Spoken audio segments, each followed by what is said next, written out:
साल 2020 में एक फ्रेंच फिल्म आई। नाम है the last journey of Paul W R. ये एक साइंस फिक्शन ड्रामा फिल्म है। कहानी भविष्य की दिखाई गई है, एक ऐसी दुनिया जो लगभग तबाह हो चुकी थी। और फिर एक अजीब सी बात हुई जब एक नामालूम ग्रह पृथ्वी के करीब दिखना शुरू हुआ। आगे विस्तार से जानेंगे। तो जैसे कि हमने जिक्र किया कि ये एक फ्रेंच फिल्म है, इसका मतलब कि इसकी कहानी अमेरिकन फिल्मों से थोड़ी हटकर होगी, क्योंकि यूरोपियन फिल्मों में आर्ट पर ज्यादा ध्यान दिया जाता है। कुछ लोगों को ये फिल्म बोरिंग तो कुछ को ये काफी दिलचस्प लग सकती है। आगे बढ़ने से पहले हमारे चैनल को सब्सक्राइब जरूर कर दे।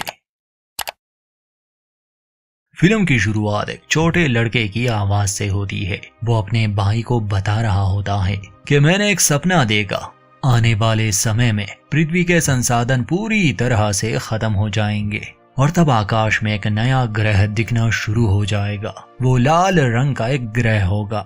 मानव जाति 4 साल के लिए उसकी ऊर्जा का इस्तेमाल करेंगे। फिर वो ग्रह धरती के इतना करीब आ जाएगा कि दुनिया के लिए एक खतरा होगा। सिर्फ एक ही इंसान उस ग्रह को नष्ट कर सकता है, मगर मेरे सपने में वो इंसान गायब हो गया। इस छोटे लड़की की ये सभी बातें सिर्फ सपना नहीं बल्कि हकीकत बन जाती है। कुछ समय के बाद ऐसा ही हुआ और अब हमें पेरिस दिखाया जाता है, जो कि एक बंजर और वीरान इलाका बन चुका है।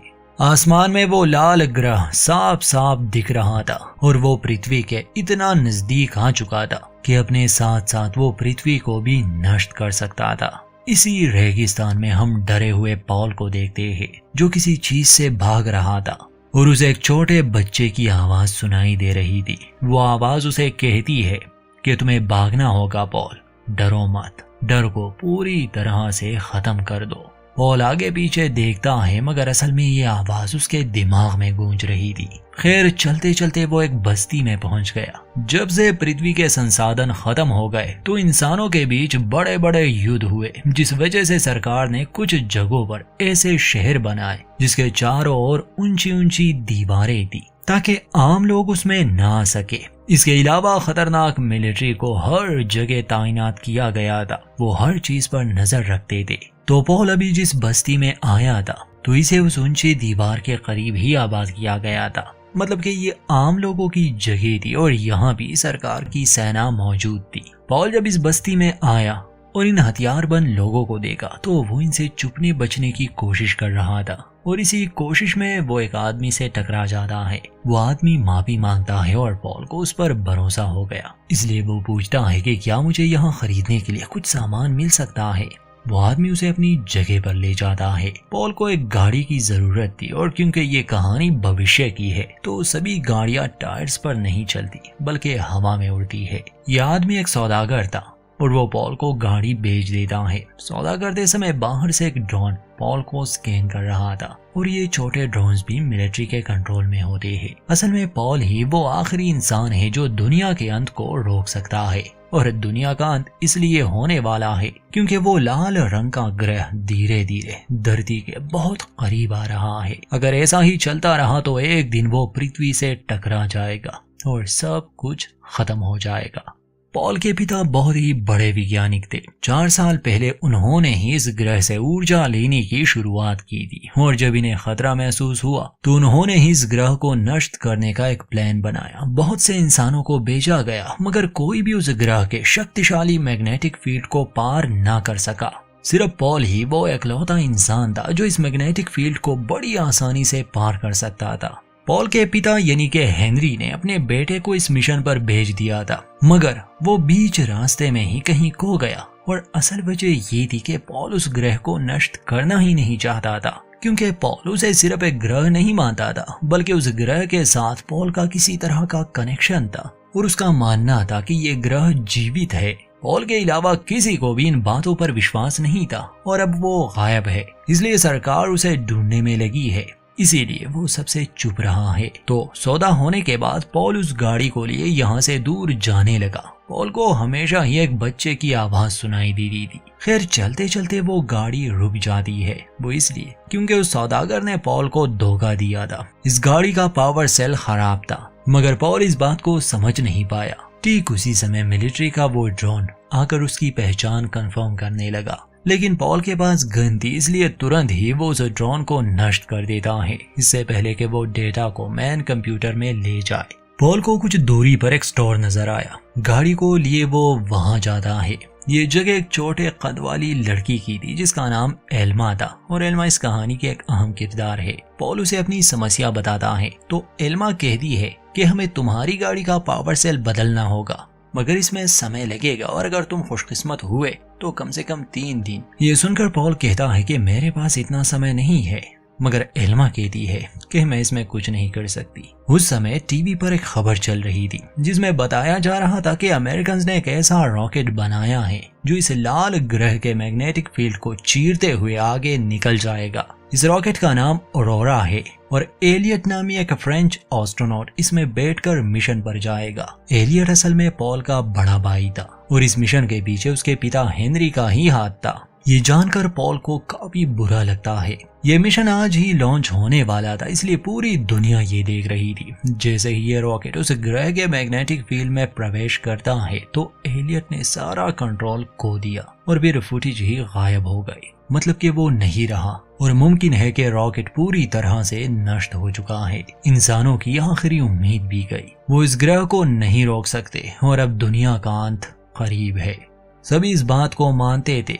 पॉल निराश होकर उस स्टोर से निकल जाता है। जाते जाते एल्मा उसे एक स्माइली भेज दे देती है। पॉल बाहर आता है और अपने बचपन के दिनों को याद करने लगा, जहां हम जान पाते हैं कि उसकी माँ बहुत बीमार थी और उसके पिता उसे बचाना चाहते थे। जब ये ग्रह दिखना शुरू हुआ था तो उसके पिता कहा करते थे कि ये ग्रह उसे ठीक कर देगा, मगर पॉल बचपन से ही अलग था, अपने भाई से अलग। उसे भविष्य के बारे में पता चल जाता, अजीब से ख्याल आते, चीजें दिखती। इसलिए जब उसके पिता ने उस ग्रह को नष्ट करने का फैसला किया तो पॉल ने उसे रोकना चाहा, उन्हें समझाने की कोशिश की कि अगर उन्होंने ऐसा किया तो सब खत्म हो जाएगा। पॉल को अपने ख्यालों में एक जंगल दिखाई देता था और उसका मानना था कि ऐसा कोई जंगल है दुनिया में, मगर हकीकत ये थी कि दुनिया से सभी पेड़ पौधे और जानवर खत्म हो चुके थे और पॉल के इसी अलग होने की वजह से उसका भाई एलियट उसे नापसंद करता था। और अब चूंकि इंसानों की आखिरी उम्मीद भी चली गई, यानी कि ऑरोरा रॉकेट भी नष्ट हो गया,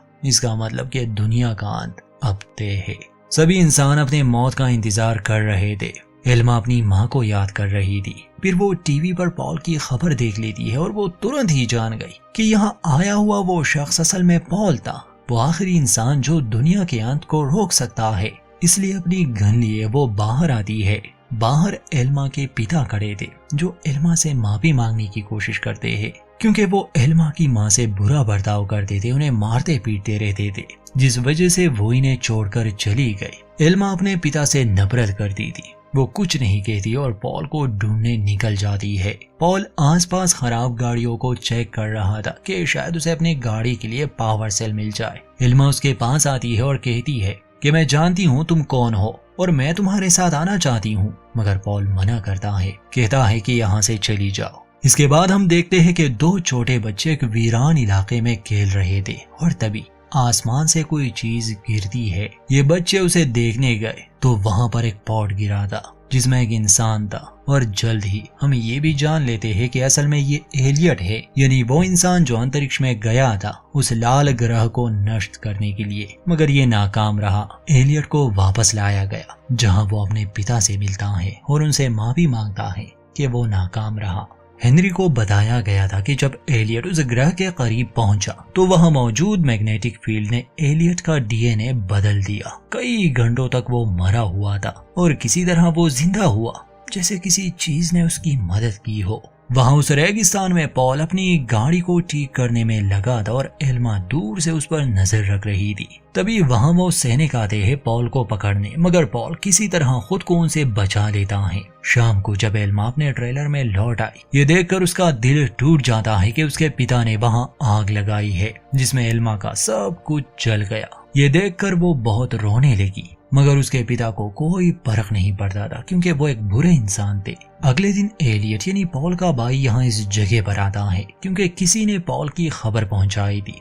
एलियट अपने पिता के अधूरे काम को पूरा करना चाहता था, यानी कि पॉल को वापस से मिशन पर भेजना या कम से कम उसे मारना। उस दिन एल्मा के पिता वहां मौजूद थे तो एलियट उससे पूछताछ करता है। एलियट जब से लौटा है उसमें कुछ अजीब सी शक्तियां भी आ गई थी, जैसे लोगों का दिमाग पढ़ना और उनसे कुछ करवाना। एल्मा के पिता के पास पॉल की कोई जानकारी नहीं थी, इसलिए एलियट उसे मजबूर करता है कि वो खुद को खत्म कर दे। गन लिए वो एलियट के सामने ही अपना किस्सा खत्म कर देता है और वजह ये थी कि एलियट ने उसका दिमाग पढ़ लिया था और जान चुका था कि ये आदमी एक राक्षस है और इसने बुरे काम किए हैं। पॉल अभी भी आसपास था। एलियट की गाड़ी से वो पावर सेल चुरा लेता है और अपने पिता की मौत देखकर एल्मा चिल्लाती है। वो वहां से भागने लगी। एलियट उसका पीछा नहीं करता बल्कि एक स्पाइडर जैसे रोबोट को उनके पीछे लगा देता है। एल्मा को रोते हुए देखकर पॉल उसे अपने साथ गाड़ी में बिठाता है। एल्मा कहती है कि मुझे अपने साथ ले जाओ, इसमें तुम्हारा ही फायदा है। मुझे पता है कि तुम उन लोगों से भाग रहे हो। एक अकेले आदमी को देखकर हर किसी को शक होगा। अगर मैं साथ रहूंगी तो वो समझेंगे कि शायद ये परिवार है। पॉल उसकी बात मान लेता है। एल्मा कहती है कि मैं इस जगह से भाग रही हूँ क्योंकि मैं अपनी माँ को ढूंढना चाहती हूँ। और पॉल का मकसद था उस जंगल को ढूंढना जिसे वो अपने सपनों में देखा करता था और उसे विश्वास था कि वो जंगल सच में कहीं ना कहीं है। हर जगह पॉल की तलाश हो रही थी और आगे इन्हें एक चेक पॉइंट से गुजरना था, इसलिए पॉल के बजाय एल्मा गाड़ी चलाने बैठ जाती है और दोनों बहुत ही चालाकी से उस चेक पॉइंट को पार कर लेते हैं। और फिर ये पहुंच जाते हैं एक डाइनर में जहां पॉल को जरूरी कॉल करनी थी, वो भी पुराने वायर वाले टेलीफोन से। वो अपने पिता को कुछ समझाना चाहता था मगर वो भी पॉल की बात मानने को तैयार नहीं थे। वो पॉल से कहते हैं कि तुम वापस आ जाओ बेटा और अपने मिशन को पूरा करो। तभी पॉल को पकड़ने के लिए एक सैनिक आ जाता है जिससे पॉल लड़ता है, मगर ये सैनिक लोहे का सूट पहनते हैं जिससे इन्हें हराना बहुत ही मुश्किल होता है। वो पॉल को बुरी तरह मारने लगा। एल्मा उसे बचाने की कोशिश करती है। वो सैनिक मुड़ता है जिससे पॉल को मौका मिल जाता है और वो उस सैनिक के सर पर वार करता है। दोनों तुरंत ही वहां से निकल आते हैं। एल्मा काफी डर गई थी। एलियट का वो स्पाइडर रोबोट अब भी इनका पीछा कर रहा था जिससे एलियट को इनकी लोकेशन मालूम हो जाती। सफर के दौरान पॉल एल्मा को अपनी कहानी भी सुनाता है कि कैसे उसे भविष्य के बारे में पता चलता है और कई बार उसने अपने पिता को भी समझाने की कोशिश की मगर उसके पिता ने कभी उस पर विश्वास ही नहीं किया। कोई पॉल को पहचान ना पाए इसलिए एल्मा उसका हेयर कलर बदल देती है। इनका पीछा करते करते एलियट उस डाइनर में पहुंच गया। वो डाइनर की ऑनर से कुछ सवाल पूछता है और जब एलियट को उसके अंदर की बुराई नजर आई क्योंकि इस औरत ने अपने ही पति को मार दिया था तो एलियट अपनी शक्ति से उसे मजबूर करता है ताकि वो अपनी ही जान ले ले। डाइनर वाली ये औरत उसके सामने ही खुद को खत्म कर देती है। एलियट वहां से निकलकर अब पॉल का पीछा करने लगा। पॉल और एल्मा एक सड़क पर जा रहे थे और सामने ही बिजली और धूल का एक खतरनाक तूफान इस ओर बढ़ रहा था। पॉल पीछे देखता है तो उसे पता चला कि कोई उसका पीछा कर रहा है। तब उसे अपनी गाड़ी में एलियट का वो रोबोट स्पाइडर भी नजर आया जिसे वो मार गिराता है और बिना रुके ही वो दोनों उस तूफान में चले जाते हैं। ट्रैकिंग डिवाइस के नष्ट होते ही एलियट उन्हें ढूंढ नहीं पाता और वो खो जाता है। पॉल और एल्मा एक इमारत में पनाह लेते हैं। अंदर जाने पर इन्हें पता चला कि ये एक थिएटर है। वहाँ के होलोग्राफिक फुटेज में ये पृथ्वी के उन सभी जानवरों को देखते हैं जो अब विलुप्त हो चुके हैं। पुरानी दुनिया को देखकर दोनों ही काफी भावुक हो गए। एल्मा पूछती है कि आपने कभी बारिश देखी है? पॉल जवाब देता है कि हाँ, एक बार देखी थी और बारिश की आवाज बहुत ही सुकून भरी होती है। फिर पॉल को उस फुटेज में जंगल दिखाई दिया। ये वही जंगल था जिसके सपने उसे बचपन में आया करते थे और आज तक उसे विश्वास था कि ऐसा कोई जंगल सच में मौजूद है, मगर अब वो जान गया कि ऐसी कोई जगह नहीं। वो निराश हो गया क्योंकि अब उसके लिए कोई उम्मीद बची ही नहीं, क्योंकि आज तक पॉल को यही लग रहा था कि उसके पिता गलत थे और वो सही, मगर अब उसे लगने लगा कि शायद जो सपने उसने देखे बस सपने ही थे। एल्मा उसे हिम्मत देने की कोशिश करती है मगर पॉल उस पर ही भड़क जाता है और कुछ देर बाद वहाँ एलियट सैनिकों के साथ हमला करने आ गया। एल्मा पॉल को ये खबर देने जाती है। पॉल कहता है कि मुझे कुछ सोचने दो, तो वो एल्मा को ही हॉस्टेज बनाकर बाहर ले आता है, जो कि उनका प्लान था, मगर एलियट एल्मा को ही गोली मार देता है। ये देखकर पॉल एल्मा को लिए वहां से भागने लगा और एलियट उसके पीछे था। जख्मी एल्मा गाड़ी में कुछ बदलाव करती है जिससे वो और ऊंचाई पर उड़ने लगे, मगर एलियट ठीक सामने से आता है जिससे दोनों ही गाड़ियां एक दूसरे से टकरा जाती है। ये काफी ऊंचाई से गिर गए। जख्मी हो चुके थे ये लोग, फिर भी ये एक दूसरे का सामना करते हैं। एलियट अपनी शक्तियों से पॉल को मारने की कोशिश कर रहा था, मगर एलियट के साथ साथ पॉल को एल्मा की भी आवाज सुनाई दे रही थी। और आखिरी समय पर जब लगा कि वो खुद को ही मार देगा, वो एलियट को खत्म कर देता है। इसके बाद वो एल्मा को एक सुरक्षित जगह में ले आया और खुद अपने बचपन की वो ड्राइंग बुक देखने लगा जिसमें उसका पूरा भविष्य था। और इस बार जब सैनिक उसे पकड़ने आए तो वो समर्पण करता है। इस बार वो अपने पिता का सामना करता है। वो मिशन पर जाने के लिए राजी था, बदले में वो एल्मा के इलाज का सौदा करता है। कुछ दिन बाद पॉल अकेले ही एक रॉकेट में बैठकर उस ग्रह की ओर रवाना हुआ। एल्मा की हालत थोड़ी ठीक हो गई तो उसे अपने जैकेट में पॉल की वो किताब मिलती है जिसमें उसकी जिंदगी और अहम घटनाओं के सारे ड्राइंग्स थे। वो आसमान की ओर देखती है जहां पॉल का रॉकेट उस ग्रह की ओर बढ़ रहा था। पॉल का मानना था कि असल में ये ग्रह जीवित है और ये पृथ्वी पर जीवन को संतुलन में रखता है। जब हम इंसान इसे नुकसान पहुंचाने की कोशिश करते हैं तो ये हमें नुकसान पहुंचाने की कोशिश करता है। जैसे कि अब हम इसे नष्ट करना चाहते हैं तो ये हमारी ओर बढ़ रहा है। पॉल उस ग्रह के मैग्नेटिक फील्ड में चला गया। उसके पास परमाणु हथियार थे, मगर कुछ देर बाद वो रास्ता बदल देता है। वो उस ग्रह को कोई नुकसान नहीं पहुंचाता और आकाश में ही वो उस रॉकेट को नष्ट कर देता है, जिसमें यकीनन उसकी भी मौत हो गई। ये भविष्य पॉल को बहुत पहले ही दिखा था। नीचे जमीन पर एल्मा ये देखकर बहुत रोती है, मगर इसके बाद एक अजीब सी बात हुई। वो ग्रह धीरे धीरे पृथ्वी से दूर होता गया। मतलब कि पॉल सही था। अगर इंसान इस ग्रह को नुकसान पहुंचाने की कोशिश करेंगे तो ये भी ऐसा ही करेगा। तो पॉल के बलिदान ने मानव जाति को बचा लिया।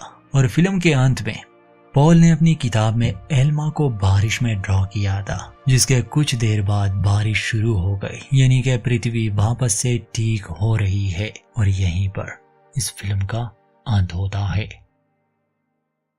तो दोस्तों, ये थी French film the last journey of Paul W R की अजीब सी कहानी। साइंस फिक्शन और फैमिली ड्रामा को मिक्स करके ये बनाया गया है। शायद एक्सप्लेनेशन अच्छी ना आई हो, मगर देखते समय फिल्म के काफी सीन अच्छे लगते हैं। उम्मीद करते हैं हमारी ये एक्सप्लेनेशन आपको पसंद आई होगी। वीडियो अच्छी लगे तो लाइक करें, अपनी राय दें और चैनल को सब्सक्राइब करना ना भूलें।